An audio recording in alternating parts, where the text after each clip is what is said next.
I'm not gonna lie to you guys, I am here for the Josh Donaldson versus the entire city of Chicago rivalry. Look at the strikeout yesterday. You have Rodon literally staring at him.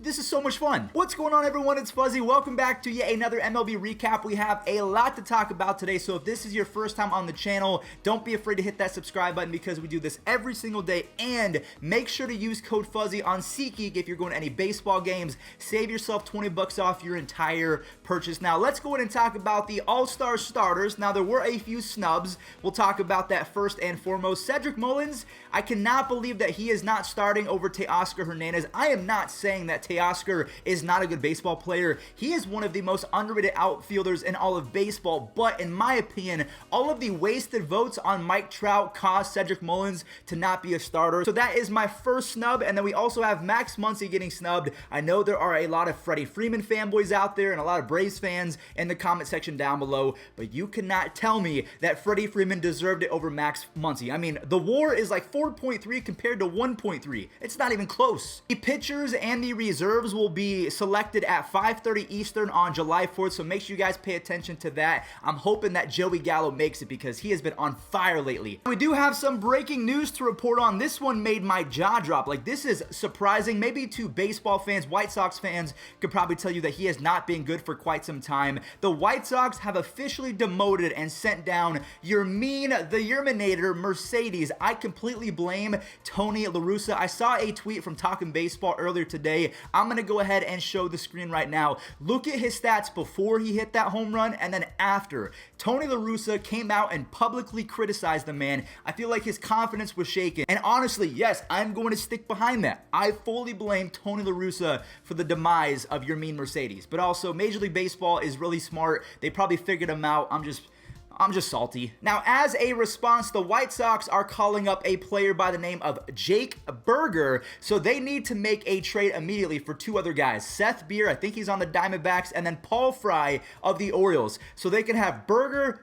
Beer, and Fry all on the same team. All I know is jersey sales would absolutely fly if they did that. If I'm the GM for the White Sox, I'm doing that yesterday. So just a little update on Trevor Bauer and the allegations that surround him. This came out a couple seconds ago, right when I was editing today's video. He is going to be put on administrative leave effective immediately. This is coming directly from Major League Baseball, so he's going to miss his next start. He's still going to get paid, though, for the next 7 days. And actually, another update, this is all coming from Jeff Passan, by the way, but another update on the Bauer allegations. This is coming from his own camp. Trevor says that he will not be appealing MLB's decision to place him on administrative leave, and he does not want to be a distraction to the Dodgers organization as well as his teammates. So yeah, as of right now, that is the full update. All right, so let's go ahead and talk about the games from yesterday. We have two different walk-offs to bring up. The Rockies and the Braves both walked it off yesterday. Now, I do want to bring up the fact that Nolan Arenado is making his return to St. Louis, and I thought maybe he was going to get some boos because he wasn't happy, and he kind of forced his way out via a trade,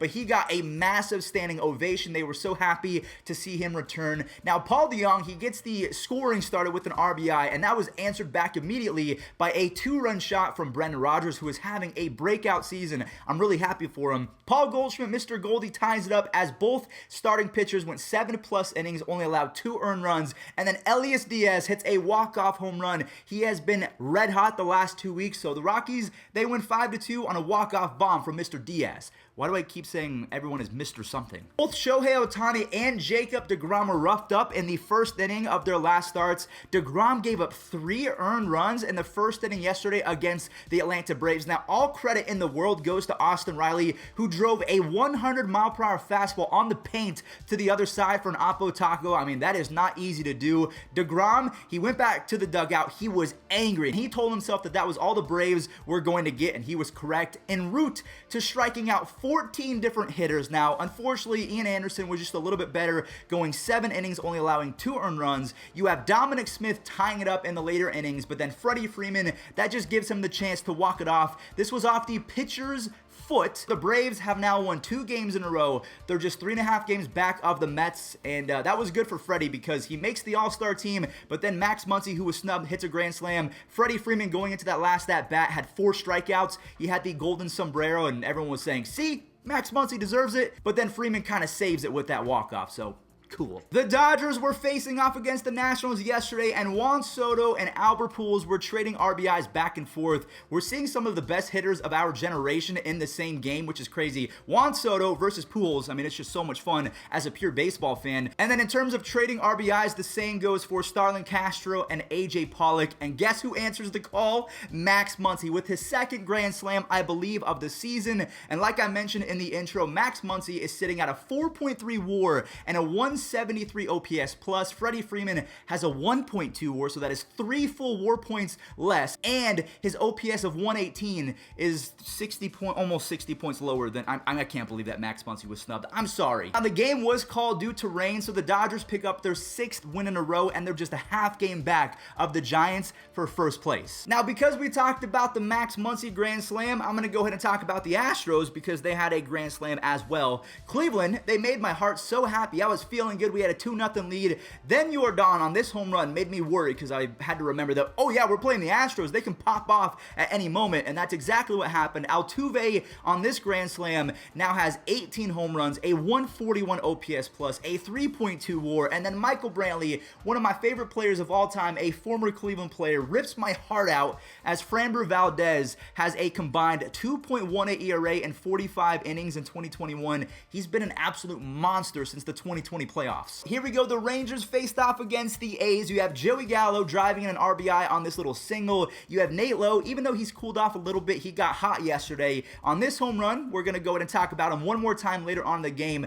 but we have to throw all the praise on my friend Joey Gallo. A lot of people were saying I didn't sound as happy when I said it yesterday, so there you go. My friend Joey Gallo has hit a home run in 5 consecutive games. Then you have John Hicks and Nate Lowe both hitting home runs to kind of cap off the scoring as the Rangers win 8-3. But I want to show this graphic right here. This was Joey Gallo on June 26th, and this was Joey Gallo 16 at-bats later. He has 7 home runs in his last 16 at-bats. He deserves to be an all-star. A's, they haven't been playing well as of late. They're 1.5 game back of the Astros as the Astros won, so they pick up a game. The Mariners versus the Blue Jays, you have Kyle Seager, almost said Corey for a second, glad I did not, driving in an RBI on an infield single. Ty France gives the Mariners a 2-0 lead on this sacrifice fly, and then Marcus Semien, before the All-Star break, now has 20 home runs and 10 stolen bases. That is insane. Jake Fraley and Shed Long Jr., they both answered back with some home runs, and Yusei Kikuchi was incredible.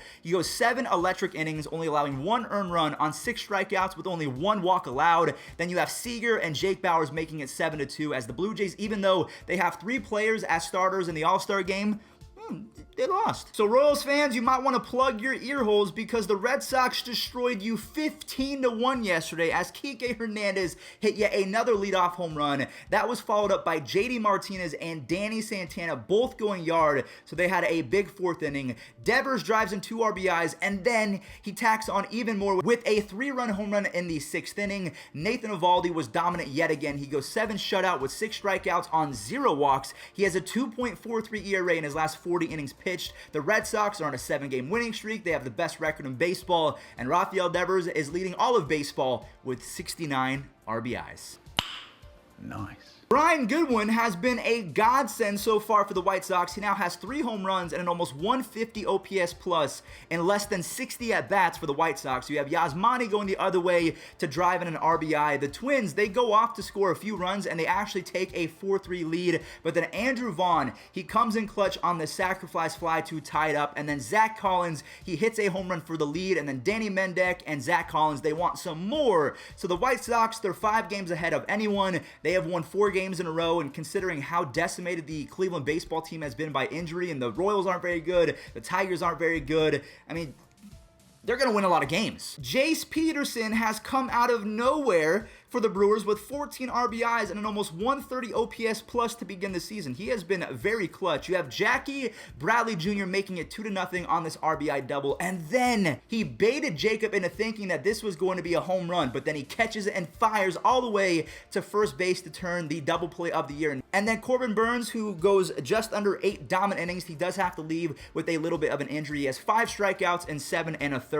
The Brewers end up with 7 different runs, and they have won 9 consecutive games. Good for them. Mike Yastrzemski returns to the lineup and hits an absolute no-doubter, and over his last 116 games combined, he has 21 home runs and a 140 OPS plus. In my opinion, he might be the most underrated player in all of baseball. Not a lot of people talk about him being a top 10, top 15 outfielder, but he definitely is. Johnny Cueto completes a pretty cool barehanded web gem in the second inning as Wilmer Flores socks a hanger. Then Josh Reddick grabs the lead back on a 2-run home run as Pavin Smith, he follows suit as the Diamondbacks take a 5-3 lead, and then Joakim Soria, who is the ageless wonder, he picks up the save. And then last but not least, the Reds versus the Padres. You have the Reds scoring 2 in the second, and then Manny Machado makes his signature web gem in the 4th inning as Profar comes back with an RBI double just out of the reach of Aristides Aquino. But then Aquino, this was a key RBI double because he ties it up at 3 apiece. Manny Machado scores on an error, but then the Reds offense, they come back as Kyle Farmer ties it up and Tyler Stevenson walks it off. Stevenson already has 3 walk-off hits in his career. He's a rookie. And to end today's video, I just wanted to show a clip of Jesse Winker talking about his all-star starter selection. It was really awesome. I am a big-time Jesse Winker fan, and you should be as well. Thank you all so much for watching. Use code Fuzzy on SeatGeek to save yourself 20 bucks off, and enjoy this emotional / happy, just wholesome clip from Jesse Winker when he found out that he made the all-star team. It means a lot. I want to say